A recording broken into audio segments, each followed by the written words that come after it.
In the northwestern corner of Africa, just above the wind-blown Sahara, we find the picturesque little empire of Morocco, stamping ground of the famous French Foreign Legion.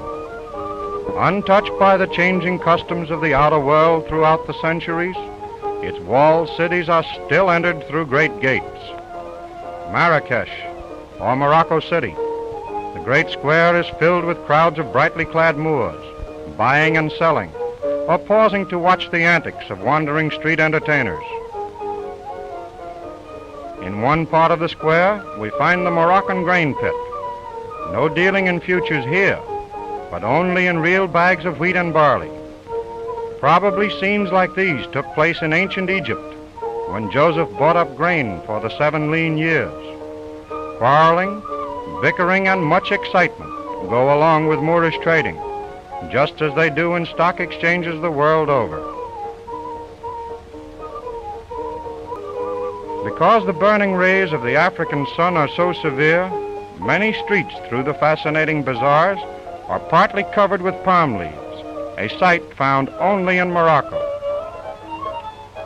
And here is a singer sewing machine, with the boy singing and the man sewing. Their hands work together in perfect rhythm to produce a braided hem on a cloak. Out through the eastern gate rides the native courier on his full-blooded Arabian charger. And now we have come to Fez, most enchanting of all the cities of Morocco, founded more than 1100 years ago by the Sultan Idris II. Just inside the city walls, cool waters from the hills flow in the public drinking fountains, which are beautifully decorated with Moorish tiles. Street comes a Moslem woman heavily veiled, in strict accordance with the Mohammedan law, followed by a native porter carrying a heavy load of hides on his head. Working with speed and oriental thoroughness, this Arab worker fashions by hand wallets of Moroccan leather, famous throughout the world for beauty and durability. City of Morocco, we find a violent windstorm brewing.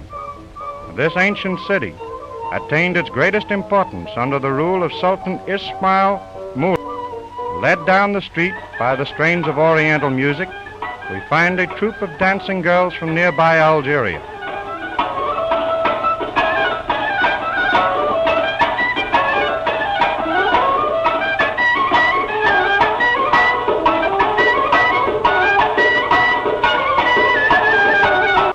Close by is the picturesque wool market, like a scene lifted from the Old Testament. Wool is used here not only for clothing, but for felt making and rugs. In making felt, the raw wool is beaten to take out the worst snarls, and is then rapidly combed and pulled into sections about a foot square by smiling olive-skinned Jewish women who wear the traditional shawl of their race. A mat of wool, made up from the squares, is next covered with soap suds, which are thoroughly rubbed in by a skilled native felt maker. Soon the slippery mess will become a brightly colored saddle blanket.